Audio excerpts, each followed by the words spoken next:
Hello guys, j'espère que vous allez bien et que vous supportez le confinement. Alors nous revoici pour la série de vidéos sur l'entrepreneuriat. Dans la précédente vidéo, nous avons vu par où ou par quoi commencer lorsqu'on veut se lancer dans l'entrepreneuriat. Je vous avais expliqué qu'il était plus intéressant de partir d'un problème ou d'un besoin réel, c'est-à-dire un problème ou un besoin que vous avez constaté dans votre communauté. Et à partir de là, il fallait faire un brainstorming afin de trouver différentes idées qui chacune allait être une piste de solution. Et ensuite, il fallait sélectionner l'idée que vous pensiez la plus efficace, celle la plus pertinente et celle qui est plus en accord avec votre cible. Alors, ce que je peux vous dire déjà à partir d'ici, c'est qu'il ne faudrait pas prendre une seule idée et se dire que c'est la seule qui soit bonne et oublier le reste. Je vous recommanderais plutôt de prendre 5 idées que vous pensez intéressantes et tester chacune de ces idées-là pour pouvoir choisir en fait celle sur laquelle vous allez vous focaliser. Alors, dans la vidéo d'aujourd'hui, donc dans l'épisode 2, ce que nous allons voir, c'est comment valider votre idée de projet une fois que vous l'avez trouvée. Ok? Alors, je sais que certaines personnes, dès qu'elles entendent validation d'une idée de projet, elles pensent directement à études de marché, enquête sur le terrain ou enquête via des formulaires Google Docs, etc.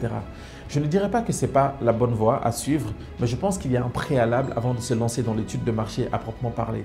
Ce que je pense, moi, c'est qu'il faut partir de son pourquoi. Pourquoi est-ce que je fais ce que je fais? Pourquoi est-ce que j'ai envie d'aider ces gens? Pourquoi est-ce que j'ai envie de résoudre ce problème? Eh bien, il faut se poser cette question du pourquoi. Je ne sais pas si vous avez vu la vidéo de Simon Sinek dans laquelle il parle de The Why.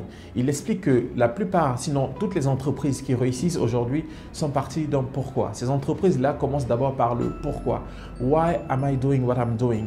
Donc, pourquoi est-ce que je fais ce que je fais? Après, elles passent par le what, qu'est-ce qu'on fait? Donc, une fois qu'on a découvert le pourquoi, on se demande qu'est-ce qu'on fait? Et après, comment est-ce qu'on le fait? Je pense qu'il faut faire la même chose en fait lorsqu'on se lance dans l'entrepreneuriat, au moins lorsqu'on est dans le processus de lancement dans l'entrepreneuriat. Pourquoi c'est important de commencer par le pourquoi? Parce qu'il va avoir des moments durs, il va avoir des moments vraiment difficiles, des moments où vous aurez envie de tout laisser tomber parce que les choses ne marchent pas, en fait, vous n'avez pas les réponses que vous voulez avoir, etc. Et donc, pendant ces moments durs-là, il faudrait que vous trouviez une raison de résister, il faudrait que vous trouviez une raison de continuer. La raison en question, vous ne pourrez la trouver que dans votre pourquoi. Pourquoi est-ce que vous aviez voulu aider ces gens au départ? Pourquoi est-ce que vous avez voulu lancer ce projet au départ? Et une fois que vous aurez répondu à cette question du pourquoi, vous pourrez passer à la seconde étape qui est l'étude de marché. Ok? Prenez vraiment le temps de répondre à cette question du pourquoi. Pourquoi est-ce que j'ai envie de résoudre ce problème et pas un autre? Pourquoi est-ce que j'ai envie de faire ce travail et pas un autre? Pourquoi est-ce que j'ai envie d'aider ces gens principalement et pas d'autres? Vous voyez?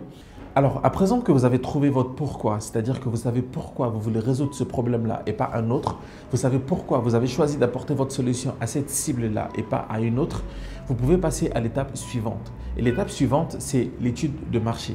Alors, l'étude de marché, qu'est-ce que c'est? Il s'agit d'un travail que vous effectuez sur le terrain afin de s'assurer qu'il existe un marché pour ce que vous voulez proposer. C'est-à-dire qu'il y a des personnes qui rencontrent le problème que vous avez constaté et qui ont besoin de la solution que vous voulez proposer et qui sont prêtes à payer pour cette solution-là. Il faudrait que ces 3 choses soient remplies. Pourquoi? S'il n'y a pas de personnes qui rencontrent le problème que vous avez constaté, il n'y aura pas de personnes pour acheter votre solution. Et s'il n'y a pas de personnes qui ont besoin de votre solution, vous n'allez pas effectuer de vente. Et si ces personnes-là n'ont pas le moyen de payer pour votre solution, vous n'allez pas non plus effectuer des ventes. Donc, il est très important que ces 3 choses soient réunies lorsque vous faites une étude de marché. Alors, que font la plupart des gens lorsqu'ils doivent faire une étude de marché? Ils créent un formulaire qu'ils impriment et ensuite distribuent à n'importe qui, ou ils créent un formulaire en ligne qu'ils envoient à leurs contacts. Le problème lorsque vous procédez de la sorte, c'est que les résultats que vous allez recevoir ne seront pas forcément concluants. Pourquoi? Parce que parmi les personnes que vous avez contactées, il n'y a peut-être pas des personnes qui font partie de votre cible. Prenons un exemple. Supposons que vous avez l'idée de créer un service en ligne qui propose de la coiffure et du make-up à domicile pour les femmes parce que vous avez constaté que beaucoup de femmes galèrent à trouver un salon de coiffure et de make-up dans leur localité. Ok? Et pour valider cette idée, vous avez décidé de faire une étude de marché. Et pour faire cette étude de marché, vous avez créé un formulaire, vous avez imprimé ce formulaire et vous le distribuez à différents gens ou vous avez créé un formulaire en ligne que vous avez envoyé à tous vos contacts. Et il se trouve que parmi ces contacts-là, j'en fais partie. Alors, si je tombe sur votre formulaire, je vais peut-être le remplir par gentillesse parce que je me dis, bon, si je connais la personne, il faut que je remplisse le formulaire. Le problème, c'est que les résultats que vous allez recevoir, c'est-à-dire les réponses que vous allez recevoir venant de moi, elles ne seront pas concluantes parce que je ne fais pas partie de la cible. Vous voyez? Donc, ce qu'il faut faire ici, c'est quoi? C'est s'adresser vraiment à votre cible, c'est-à-dire des personnes qui sont vraiment susceptibles d'effectuer l'acte d'achat ou d'effectuer l'action que vous attendez d'elles. Et pour connaître véritablement votre cible, il faudrait que vous dressiez le portrait de votre client idéal, ce qu'on appelle le buyer persona, c'est-à-dire la personne la plus susceptible d'effectuer l'acte que vous attendez d'elle, c'est-à-dire acheter votre produit ou payer pour votre service. Dans le profil de votre client idéal, on doit pouvoir trouver les réponses aux questions suivantes. Qui est-il? Où vit-il? Dans quelle tranche d'âge est-il? De quel genre est-il? Quelle est la taille de ses revenus? Quels problèmes rencontre-t-il? Qu'est-ce qui le passionne? Qu'est-ce qui l'intéresse? Bref, toutes les informations à savoir sur votre potentiel client. Il est très important que vous fassiez cet exercice car cela vous permettra de savoir à qui vous adresser pour votre étude de marché, mais aussi, et c'est surtout le plus important, quelles questions poser pour vérifier si le problème que vous avez constaté est bien réel, les personnes que vous avez ciblées sont bien à la recherche d'une solution et la solution que vous proposez est intéressante et ces personnes sont prêtes à payer pour cette solution-là. Ok?